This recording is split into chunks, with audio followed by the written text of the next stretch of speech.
Hello, and welcome to the double/half angle identities day 1 video. I'm so sorry this is coming out later than normal. Just, life has been life. So thank you for your patience. If you take a look at what we have written already, you'll notice there's nothing about proofs. We're going to take a break from proofs just for a day. Don't worry, we'll get to it in the double half angle identities day 2 video. But for right now, I just want to practice using the identities. Now, there's 4 steps here. The first 3 steps are going to take us maybe like 2 to 3 minutes total. And then most of our time is going to be spent focusing on problem 4, which does actually deal with the double angle and half angle identities. So let's get started. So if we want to do a problem like this, we need to know a little bit of something. And the little bit that we know is cosine of alpha. This just means angle. So if you want to put x or theta or something like that, you can totally do that. We have cosine of alpha is equal to negative 3 over 5, where alpha, or my angle, is between pi and 3 pi over 2. So the first problem says, draw a sketch of the angle and the triangle it makes with the x-axis in its terminal quadrant. Okay, terminal quadrant. I have to think, well, where is this angle? What quadrant is that in? Well, if I was to draw a sketch of where those places are, well, we have pi over here and 3 pi over 2 here. So all of this is happening in quadrant 3. So we're going to have something. So like here's my axes. I'm not drawn too much off to the right over there. I don't know why that's not erasing. Just because I'm leaving myself space to work. But my triangle will look something like this. So I have my angle, I know this is a right triangle, and I've drawn my triangle. The next step says label the lengths of the sides of the triangle. So the way we're going to do that is if we take a look at cosine of alpha, well, I know that cosine is adjacent over hypotenuse. So let's see, if I take a look at my hypotenuse, that means this is going to be 5. And since this is happening in quadrant 3, we know my adjacent side of 3, that's going to carry the negative because in quadrant 3, your x values are negative. So that's where the 3 goes. That's how we know it doesn't go to the 5. So then lastly, we have to find our last length. This is a Pythagorean triple, so you may know it off the top of your head. But if not, you can use your Pythagorean theorem. So we're going to say negative 3 squared plus some other side called a squared is equal to 5 squared. So we have 9 plus a squared is equal to 16. Oops, sorry, spoilers. It's equal to 25. Subtract 9 on both sides, you get a squared is equal to 16. There you go, sorry. And then once you square root that, you get a is equal to 4. So we're going to have a side length of 4 here, but we're going to make it negative since it's in quadrant 3, and in quadrant 3 your y values, or that height, is also negative. So we're going to have a negative 3, negative 4, and 5 as our side lengths. And our very last, step number 3 says list the values of sine, cosine, and tangent. So for us, sine of alpha, if you'll remember, is opposite over hypotenuse. So our opposite is negative 4 over our hypotenuse of 5. Cosine's already been stated for us, so cosine of alpha is negative 3 over 5. There we go. And then tangent is opposite over adjacent. So that's the TOA in the SOHCAHTOA. You can think of it as sine over your cosine. So if we do our sine, our y value of negative 4, over our cosine of negative 3, negative 4 over negative 3 is going to be positive. Negative divided by negative is a positive, just leaving us with 4 over 3. So rewatch these last few steps if you need to ask me questions, but it's very important that we set up these triangles, or set up our triangle and find these values so that we can continue on with step 4. So if you have questions about this, let me know. But like I said, step 4 is where things get real exciting. So now we have all this done, let's take a look at all of our identities. I'm first going to take some time focusing on the double angle identities, and then we'll work on the half angles because those are slightly trickier. So for the double angle identities, if you have your sheet out in front of you, I want you looking in the upper left-hand corner where it says double angle. Now you'll notice that there's actually 5 identities there. The first one being sine of 2a or twice our angle. So we'll do that one first. Do that in blue. So we'll do sine of, whoops, check, 2 of our angle, in this case 2 alpha, and that's going to be equal to 2 times sine of alpha times cosine of alpha. Okay, so this is our sine double angle. That's this one right here from problem 4. So I look at this and I go, okay, well, I know 2. I don't know what my angle alpha is. I mean, I guess I can like kind of work backwards and figure it out, but I know what sine of alpha is. Sine of alpha is negative 4 over 5. We already found that. So I'm going to take this 2 and multiply it to negative 4 over 5, and take that and multiply it to our cosine of alpha, which was actually given to us, which is negative 3 over 5. So I'm just taking the values that we've already found, plugging them into my equation, and multiplying. So let's see, in this case, if I multiply all my denominators together, it's going to be 25. 2 times negative 4 is negative 8, times a negative 3 is going to be a positive 24.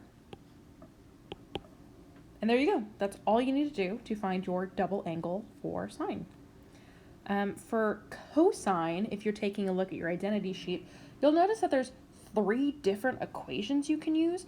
They're all the same thing. They all mean that you're using a double angle for cosine. It's just kind of whichever one you prefer. I'm going to choose the last one simply because it's the last one. We use both cosine and sine. I think it's good practice for us to see. But if you're like, I'm going to use 1 minus 2 sine squared of alpha, cool, go for it. We should be getting the same answer. But like I said, I'm going to use that cosine of 2 alpha is equal to cosine squared alpha minus sine squared alpha. Another reason I'm using this is because I want you to be really, really careful. This looks like another one of our identities. If this minus sign was a plus sign, cosine squared alpha plus sine squared alpha, that's a Pythagorean identity giving us a value of 1. This, with a minus in the middle, is our cosine double angle identity. So please make sure that you're very careful about that. And when we go about using proofs tomorrow or in our next video, you'll kind of see what I mean. But just like what we did with the sine double angle identity, I'm going to take a cosine of alpha, which we know to be negative 3/5, and square that, and subtract negative 4/5, or my sine of alpha, and square that. So in this case, this will be positive 9 over 25 minus 16 over 25, and that's going to give us, if I move this up just slightly, negative 7 over 25. And there you have it. That is our cosine double angle identity. The last one that we have for double angle identities is going to be tangent, which naturally is more exciting than the others. So if we do tangent of 2 alpha, that's going to be 2 times tangent of alpha divided by 1, oops, I don't know what just happened. There we go, okay. Sorry, I hit something with my finger. 1 minus tangent squared alpha. So I'm getting that directly from my double angle identities, kind of square on my identity sheet. So if I plug in everything that I know, this is going to be 2 times 4/3 divided by 1 minus 4/3 squared. So let's see what we can do here. I'm going to leave myself a lot more space. So 2 times 4/3, remember that 2 is just going to be multiplied to the numerator. So it's going to be 8 over 3 divided by 1 minus 16 over 9. So I'm going to leave my numerator alone for the second and change that 1 into a 9 over 9 so that I have common denominators, giving me 8 over 3 divided by negative 7 over 9. And then from here, you can write it the long ways. You can multiply by the reciprocal, kind of do what you think will help you. So this will be 8 over 3 divided by negative 7 over 9. So I'm writing that out the long ways. Is equal to 8 over 3 times negative 9 over 7, so I've flipped my fraction. This is going to give me negative 72 over 21, which reduced down becomes negative 24 over 7. And that is my final answer. So this one takes slightly longer to do, but most of the steps after literally your first step is algebra. So make sure that you're showing me some of your steps, but like if you were to skip from like here to here, I would understand what was happening, right? So that type of thing. So make sure you practice these. These are all going to be in the Go formative, but I also want to go over the half angle identities because, like I said, those are slightly more interesting. So when we do that, I'm actually going to just scroll here. Oops. I'm going to scroll here and kind of rewrite the important information just because I don't want to keep swinging back and forth. So I'm going to pause the video. Give me one moment. Okay, so here is, again, just rewrote the information that was given to us, which was right here. Cosine of alpha is negative 3 over 5. Alpha is between pi and 3 pi over 2. And then I rewrote the values of sine, cosine, and tangent of alpha. So all that's there. Now, again, we're working on our half angle identities. If you take a look at the upper right square on your identity sheet, you'll see your half angle identities. Now, if you take a look at sine of a or alpha over 2 and cosine of a over 2, you're going to notice a plus and minus in front of that square root. You're not going to have the plus and minus the whole time when you're solving. You need to determine, is this going to be plus or is this going to be minus? And that's dependent on the location of your half angle. So before I do my half angle identities, I'm going to take the location of alpha and split it over 2. Now what this is going to tell me is that alpha over 2, my angle over 2, is going to be between pi over 2 and 3 pi over 4. So 3 pi over 2 cut in half is 3 pi over 4. So here, between pi over 2 and 3 pi over 4, this is now in quadrant 2. And in quadrant 2, I have to think, okay, are my y values positive or negative? Are my x values positive or negative? Well, in quadrant 2, your sine values are going to be positive, again, your y values, and your cosine or your x values are going to be negative. So when we're going through and we are solving our half angle identities, we know that when we find sine of alpha over 2, we don't need the minus in front of the square. That's going to be the positive version of 1 minus cosine of alpha over 2. So now we're going to go through, plug in our information like we did before, and solve. So since it's positive, I don't actually need that plus sign there. So I'm just going to put 1 minus cosine of alpha, which for us is negative 3 over 5, divided by 2. So I'm going to go through and simplify this to the best of my ability. Now, subtracting a negative is going to be like adding. This 1 is a 5 over 5. So I'm just going to kind of skip a step here and just put this as 8 over 5. And I'm okay if you do that as well. So if 8 over 5 divided by 2, we're going to keep on simplifying. 8 over 5 divided by 2 is the same as 8 over 10. And I'm like, I should, here we go. I should simplify that fraction. So that's going to become the square root of 4 over 5. And I go, you know what? Square root of 4, that's just 2. So this becomes 2 over square root of 5, which is just square root of 5. And I'm like, oh, you know what? I should rationalize my answer. And my final answer for sine of my angle over 2, or sine half angle, is 2 times the square root of 5 over 5. So like I said, slightly more than the double angles, but once you figure out whether it's plus or minus, you're going to be good. So for my cosine half angle, we'll have cosine of alpha over 2 is equal to negative square root of 1 plus cosine of alpha over 2. And again, we're using that negative there because we have that negative right there. Where our alpha over 2 is in quadrant 2, our cosines or our x values are negative. So because of that, we're going to stick a negative in front of this, and we're just going to carry that all the way through. So this is going to become negative square root of 1 plus negative 3 over 5 divided by 2.